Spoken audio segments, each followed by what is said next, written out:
मालेमदा internet technology न चाखलपग लोइनना सोशल मीडिया हाइबदी इंटरनेट की खुथांगदा मतम अमतदा मी अमगा नत्रगा मियामगा पाउ फाउदो फाउजिन याबा एप्लीकेशन सिंग फेसबुक यूट्यूब इंस्टाग्राम एक्स अमसुंग व्हाट्सएप सिजिनबगी चांग राइजा सिदसु हेंगलकली अदुबु टॉप टॉपा लाइनिंग लाइसोन अमदी सटनबिगी खेनबसिंगना खुंदारिबा तोंगान तोंगानबा फुरुपसिंगी अमत ओइबा राइजा सिददी सोशल मीडिया न पीरिबा कानबसिंगा लोइनना पामदबा खुदोलचु हेक हेक यावबा थेंगनरी सोशल मीडिया असी सिजिनदुना ngasi naharolsingna मखोई मखोइना पामजबा मवोंगदा सेम सारगा हापलिबा कंटेंटसिंग असिदा लाइक्स अमसुंग व्यूज फंगलगा सेल तानबगी पामबै असि तोइना सिजिनबा थेंगनरी सोशल मीडिया नंगसिदी नहासिंगदा मखोइगी हैतोइ सिंथोइबा अदु उथोकचनबगी प्लेटफॉर्म पीबीबा खक नतना मतम मतमगी इशूसिंगदा मखोइगी ओइबा मोड फोंगदोक्तुना लेबाक मियामगी मिट नाकोंग ओइरी सोशल मीडिया की नौनो होंगलकलिबा सकलोन अमा हाइरबदी ngasi application sing asi sizinaduna khuda khuda ki oiba pau miyamda phanghanba asini khudam oina me ahum lisingani kulhumdoi dagi raija sida tangdu leita dabagi phibam ama leirakpa asida lanai ki oiba pau gi channel sing kaya ama nauna hangdorakpa thengnari adubo haukiba sahi khara asida social media ga mari leinaba pamdaba thodok kaya ama thokiba miyamna haktingnana thengnakraba ngaktani मसागी अयाब याउदना मी अमगी photo नत्रगा video थागतबा social media न मी अमदी कांगलुपसिंगी जातिगी सटनबी lining लाइसोन अमदी फिजे चकचागी खेनबसिंगी मतांगदा हुंदुना ngangnaba मियामना तोइना उबा फंगली मसिगी लिचचिंग अदुना victim ओइरिबा मी अदुगी पुकनिंग वाखल सोंताहनबा खक नतना समाज असिदा नुंसीनदनबगी अचौबा मरम अमदी ओइरिबनी पामदबा थौदोकसिंग असिगी मनुंगदा ख्वाइदगी लुरिबा अमदी ई पाउसिंग असि लनाइकी ओइबा channel सिंगना सेमदोक सादोक्तुना नत्रगा अचुम Aran खंगदोकनबगी तांजा लौदना मियामदा अथुबा मतमदा हेक्ता संदोकपा असिनी हाइबा याय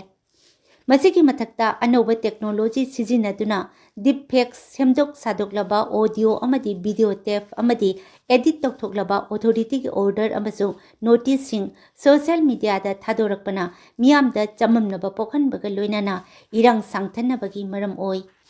मरम असिना सुप्रीम कोर्ट की जस्टिस जे.के. महेश्वरीना सोशल मीडिया की मतांगदा पल्लदुना मणिपुर की इरंग असिदा मरी लेनदबा थौदोकसिंगबो इथनिक कॉन्फ्लिक्ट की ममी तैसिलगा मियामदा पुथोकपना इरंग असि सांगताहन्नबगी अचौबा मरम ओइरी हाइना फोंगदोखिबसु लेख्रबनी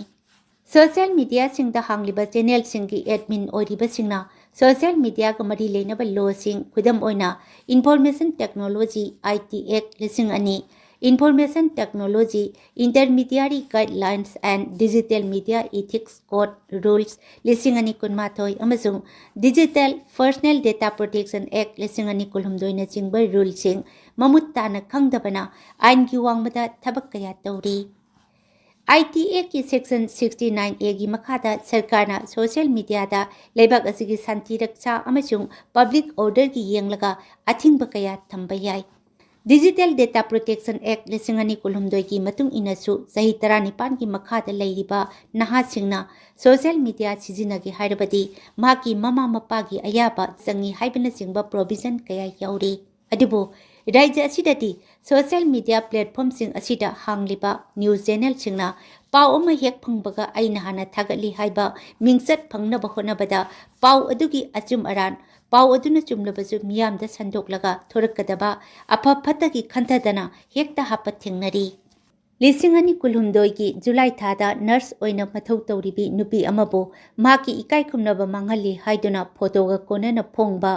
भारत अमसुंग म्यांमार की ngamkhai paringda furup amagi khulai paiba myoi chamapan hena leibak asida pamdaba thodok thokhanaba jangsilakre haiba amadi aki tujungba pokpa photo amadi video kaya news channel sing asida haptuna raija asida thokliba irang asi hena sangta hanabagi achauba maram oiri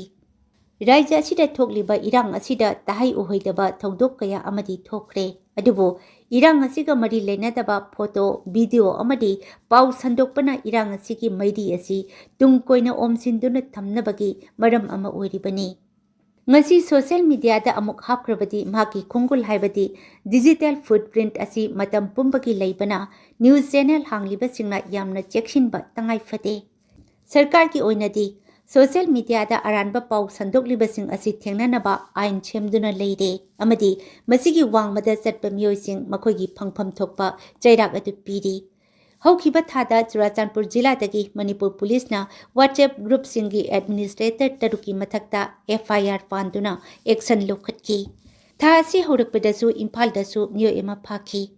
press bureau of India PIBꯅꯁꯨ social ꯃꯤꯗꯤꯌꯥꯗ ꯁꯟꯗꯣꯛꯂꯤꯕ ꯑꯔꯥꯟꯕ ꯄꯥꯎꯁꯤꯡ ꯀꯨꯞꯅ ꯁꯦꯟꯅꯔꯤ꯫